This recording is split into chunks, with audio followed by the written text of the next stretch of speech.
تو اسے کام کرتے۔ دیکھ کر اس کا پرانا غصہ لوٹ آیا۔ یہ کیا کر رہی ہو تم؟ میں نے کہا تھا نا میری چیزوں کو ہاتھ مت لگانا۔ وہ دھاڑا۔ زویا نے نظریں جھکا کر جواب دیا، میں تو بس مدد کر رہی تھی، آپ کو یونیورسٹی جانا ہوگا نا۔ حارث نے طنزیہ ہنستے ہوئے اس کے ہاتھ سے قمید چھین لی اور واش روم میں گھس گیا۔ ناشتے کی میز پر عثمان صاحب نے حارث کو ہدایت کی کہ شام کو زویا کے ماموں کی طرف سے دعوت ہے، اسے جلدی آنا ہوگا۔ حارث نے ٹالنے والے لہجے میں حامی بھری اور باہر نکل گیا، مگر جیسے جیسے دن گزر رہا تھا اس کے دل میں زویا کا وہ خوفزدہ چہرہ گھوم رہا تھا۔ حقیقت کا انکشاف۔ اگلی صبح جب حارث تیار ہو رہا تھا، زویا چائے لے کر آئی۔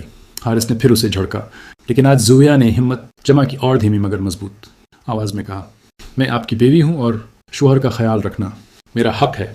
حارث نے طنزیہ وار کیا، بڑا حق یاد آ رہا ہے تمہیں؟ میرے کردار پر کیچڑ اچھالتے وقت یہ حق کہاں تھا؟ پھر حارث نے اسے قریب کر کے حقیقت بتائی، میں کوئی نشہ نہیں کرتا تھا، میرے ایک قریبی دوست کا ایکسیڈنٹ ہوا تھا جس کا یہاں کوئی نہیں تھا، میں راتوں کو ہسپتال میں اس کی تیمارداری کرتا تھا اور تمہاری چھوٹی سوچ نے مجھے نشئی بنا دیا۔ زویا یہ سن کر ہکا بکا رہ گئی، اسے اپنی غلطی کا شدت سے احساس ہوا اور اس نے شرمندگی سے معافی مانگی۔ حارث نے جب زویا کے بھیگے ہوئے چہرے کو اتنے قریب سے دیکھا تو اسے کراہت کے بجائے ایک انوکھا ایسا سا ہوا، تکلیف میں ہمدردی۔ رات دیر سے جب حارث گھر لوٹا تو اس کے ہاتھ سے خون بہ رہا تھا۔ زویا کی چیخ نکل گئی۔ حارث نے اسے ہٹانا چاہا مگر زویا اس کے سامنے دیوار بن کر کھڑی ہو گئی۔ اتنا خون بھی رہا ہے اور آپ کہہ رہے ہیں معمولی چوٹ ہے؟ اس نے زبردستی حارث کو بٹھایا اور فرسٹ ایڈ باکس لے آئی۔ وہ حارث کے قدموں میں بیٹھ کر اس کا زخم صاف کرنے لگی اور اس کی آنکھوں سے ٹپ ٹپ آنسو حارث کے ہاتھ پر گرنے لگے۔ تم رو کیوں رہی ہو؟ زخم مجھے لگا ہے یا تمہیں؟ حارث نے دھیمی آواز میں پوچھا۔ آپ میرے شوہر ہیں، آپ کی تکلیف میری تکلیف ہے، زویا نے سادگی سے جواب دیا۔ اس جملے نے حارث کے دل میں جمی نفرت کی برف کو پگھلا دیا۔ اس نے پہلی بار اپنی انا چھوڑ کر دھیمی آواز میں کہا، شکریہ۔ محبت کا عروج اگلے دن حارث نے زویا کو خود کالج ڈراپ کیا۔ راستے میں اس نے زویا سے مسکرا کر بات کی، جو زویا کے لیے کسی معجزے سے کم نہیں تھا، مگر قدرت کو ابھی ایک اور امتحان لینا تھا۔ شام کو زویا کی طبیعت اچانک بگڑ گئی اور اسے تیز بخار چڑھ گیا۔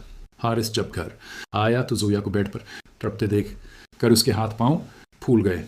زویا نیم بے ہوشی میں بڑبڑا رہی تھی، پلیز حارث مجھے مت چھوڑنا، میں تمہارے بغیر نہیں رہ سکتی۔ حارث کا دل زور سے دھڑکا، اسے اپنے ماضی کا رویہ یاد آیا اور اسے خود سے گھن آنے لگی۔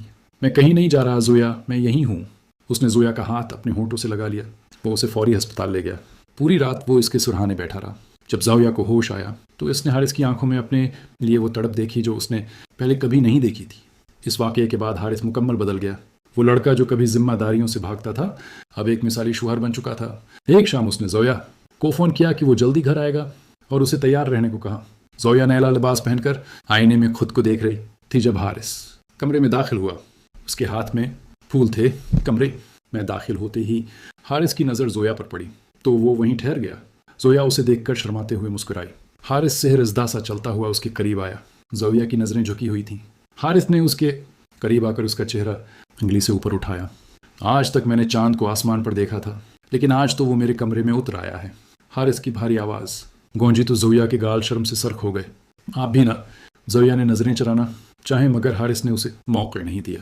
اس نے زویا کو کندھوں سے تھام کر خود کے قریب کیا اور اس کی طرف جھکا۔ میں سچ کہہ رہا ہوں زویا، اتنی خوبصورت لڑکی میری کزن تھی اور میں ہمیشہ کی طرح اندھا ہی رہا۔ میں نفرت کی آگ میں اتنا اندھا ہو چکا تھا کہ مجھے تمہاری اچھائی دکھائی ہی نہیں دی۔ اب جب تم میری بیوی بن چکی ہو تو لگتا ہے دنیا کی خوبصورت ترین لڑکی یہی ہے۔ حارث کے اس اعتراف نے زویا کی آنکھوں میں نمی لا دی۔ میں تو ہمیشہ سے آپ کی ہی تھی حارث، بس آپ نے مجھے کبھی سمجھا ہی نہیں۔ زویا کی آواز بھر آئی۔ جانتا ہوں میں بہت برا تھا، میں نے تمہیں بہت تکلیف دی۔ چھت والے واقعے سے لے کر نکاح کی رات تک میں نے ہر لمحہ تمہارا دل دکھایا، لیکن اب میں اپنی باقی زندگی تمہاری خوشیوں کے نام کرنا چاہتا ہوں۔ حارث نے اس کا ہاتھ پکڑ کر اپنے ہونٹوں سے لگا لیا۔ یہ پہلا بوسہ تھا جو زویا کی روح پر لگا تھا اور حارث کی نفرت اب مکمل طور پر محبت میں بدل چکی تھی۔ مجھے آپ سے کوئی شکایت نہیں ہے، جب اللہ نے آپ کو میرا نصیب بنا دیا تو پرانی باتیں میں بھول گئی، زویا نے مسکرا کر کہا۔ حارث نے نرمی سے اپنا ہاتھ بڑھایا اور اس کے چہرے کو اپنے ہاتھوں کے پیالے میں لے لیا۔ اس نے انگوٹھے سے زویا کے بہتے ہوئے آنسو صاف کیے۔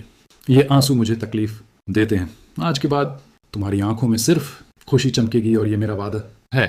حارث کی نظریں زویا کی آنکھوں میں گڑ گئیں۔ وہاں صرف محبت ہی محبت تھی۔ تم سے محبت ہو گئی ہے زویا، حارث نے جذب سے کہتے ہوئے اپنی پیشانی اس کی پیشانی سے ٹکا دی. دونوں کے درمیان فاصلہ سمٹ چکا تھا.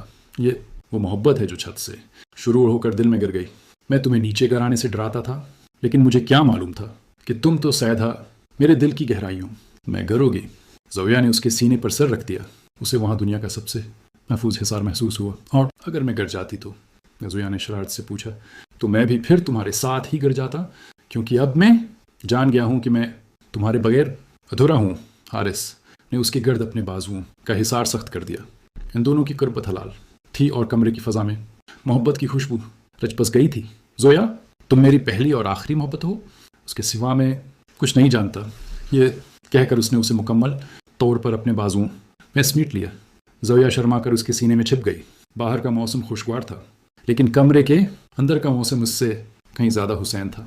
تو بھٹکے ہوئے دل آخرکار اپنی منزل پا چکے تھے. نفرت کا سفر محبت کے ساحل پر آ کر تمام ہوا تھا، اور اب ایک خوبصورت زندگی ان کی منتظر تھی.